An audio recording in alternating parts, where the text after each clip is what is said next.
Hey everyone, thanks for tuning in to the AFV factory. I hope you're all well. So it's been about 2 weeks since my last video, so I thought it was about time we just did a little catch up. I've not been doing a great deal, but I have started on the amusing hobby Tiger P. So I thought I'd just start off by letting you have a quick look at that to see what where I've got to and what I've sort of discovered now that I've actually started the kit. And also the low, which is sort of also slowly progressing. I forget how far I'd got when I last videoed, but I can let you have a look now and just see. I have done a few bits, so we can have a look at those as well. So yeah, I'll flip the screen round and we can see what's been going on. Yeah, so as I was given the or sent the Tiger P for a review from Amusing Hobbies, I thought I should actually make a bit of a start on it so I could carry on reporting on as to how I was finding it. I wouldn't normally have jumped in onto another kit with the low being a sort of close to being finished as it is, and also the Sergeant York, which is my club project, sort of also hanging about. So the bench is looking a bit cluttered at the moment, but so far with the Tiger P, I've mostly come across good things, really. There's some nice detail. The tub was very square, there was no warping in it and no distortions, so the parts that were firstly added onto them went on very easy. Same with the track guards, they went on there without any problems at all. There's a lot of ejector pin marks in there, but obviously there's no flaw in there yet as such, so that's the place to have them, because all of those will disappear. And if I can get this to focus,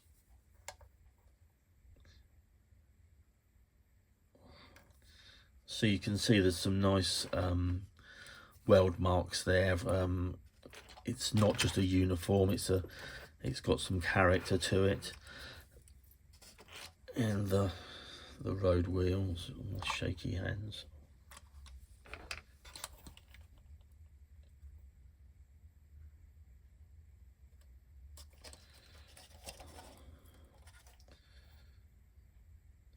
Yeah, there's a better view of the weld.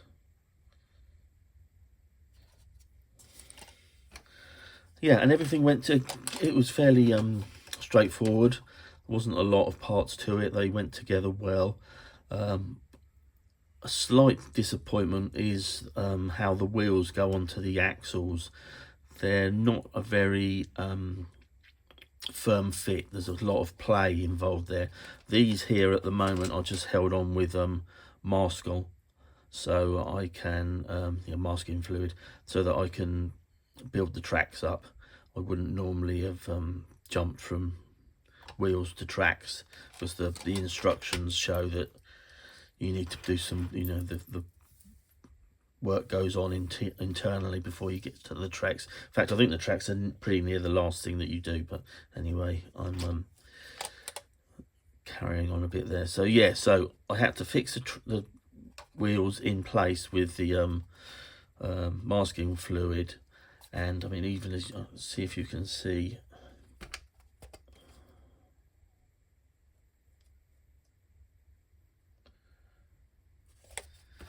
they're reasonably straight, but they're not 100%. So yeah, care is going to be needed when they're glued in place, so you get a nice straight line. Obviously, which will be good. You need to have that straight line to then get the tracks to fit on. Yeah, so that's how far I've got on the chassis. And then talking of tracks, you essentially get, which I have shown before, links, and then these pieces, which I don't actually know what you would call those, whether it there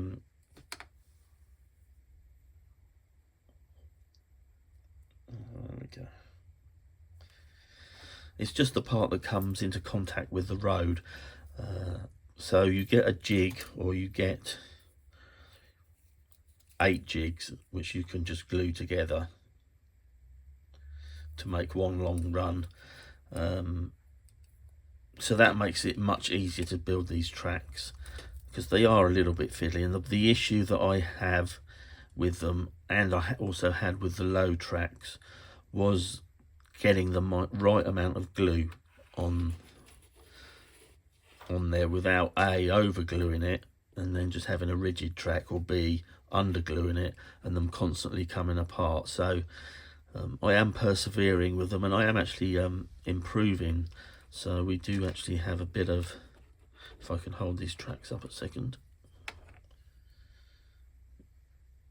there is a bit of, see, flex in there, which is pretty good for me. This isn't too, it's here, this is where I started, and these are pretty solid lumps. But it's encouraging that I can, or am able to get a little bit of curvature into them. So when I did the low tracks, I ended up gluing them onto the road wheels and the sprockets, etc., which is why that's in one complete part. I don't really want to do this on the Tiger P if I can get away with it. And you know, it's practice with these type of tracks. It's something that I would be a good skill for me to sort of learn and get better at doing these tracks. So yeah, so that, as I say, that's where we're up to, trying to master these tracks and not have to go down the aftermarket path. So the low, I'll just slide that into position.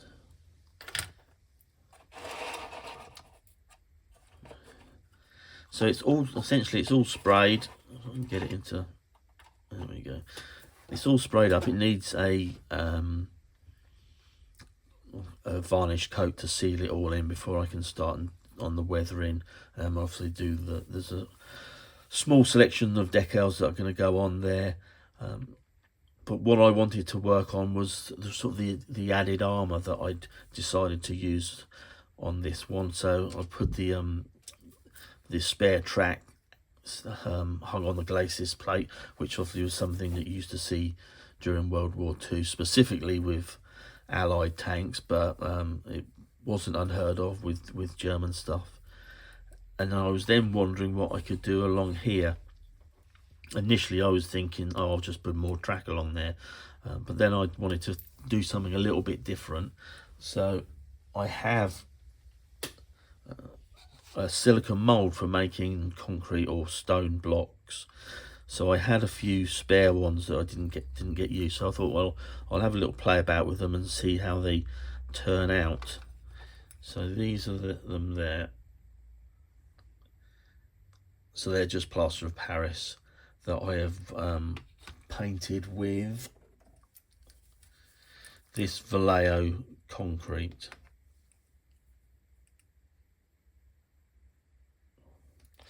So they've just had warm watery coat of that, and yeah, that's the result of them.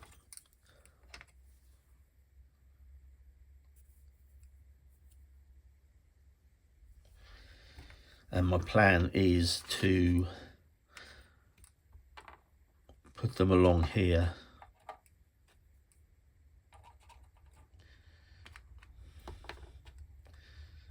Like so. And then the tow cable will be holding those in place, so that will go, if you can imagine, hook it onto that there, round there, and then onto here I've added another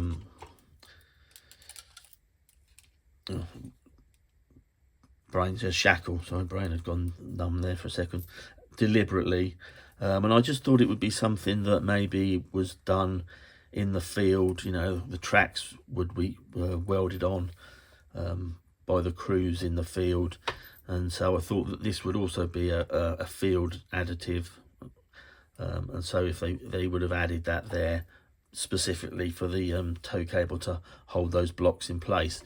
And it's just you know, it's the thinking that anything or any little advantage is better than nothing, and that stone there or concrete would possibly slow down incoming rounds sufficiently that it wouldn't pierce the side armour there, which obviously is a lot thinner than the front of the tank. So yeah, I just thought it was an interesting idea. I've not seen it done specifically like that. So yeah, so that's pretty much where we are. I've got club tonight, so I should be taking the turret of the Sergeant York, which is what I'm working on at the moment, do a little bit more to that, and we'll progress from there. The one other thing I was going to do, I'll mention now, is I'm going to do a look at how I normally paint tracks. It's one of the things that I decided a while back that I wanted to improve my track painting, and to also try and find a system that's also easy as well. So I've completely stopped. I've airbrushed these ones because they're on the wheels, but normally now I don't airbrush tracks. I paint them, hand paint them. You know, they're tracks. We're not trying to get a nice finish on them. We just want them painted up as quickly as possible. I do anyway. So yeah, it goes through you know, a few different stages of colouring and before we get onto the weathering, but that's something I will be showing you down the road, just to see how I do it and get some feedback from you guys to see what you think about that. So yeah, so there we are at the moment, all caught up. Not a huge amount to say, as I said, but just making a bit of head road here and there. But I'll catch up with you guys soon, so take care.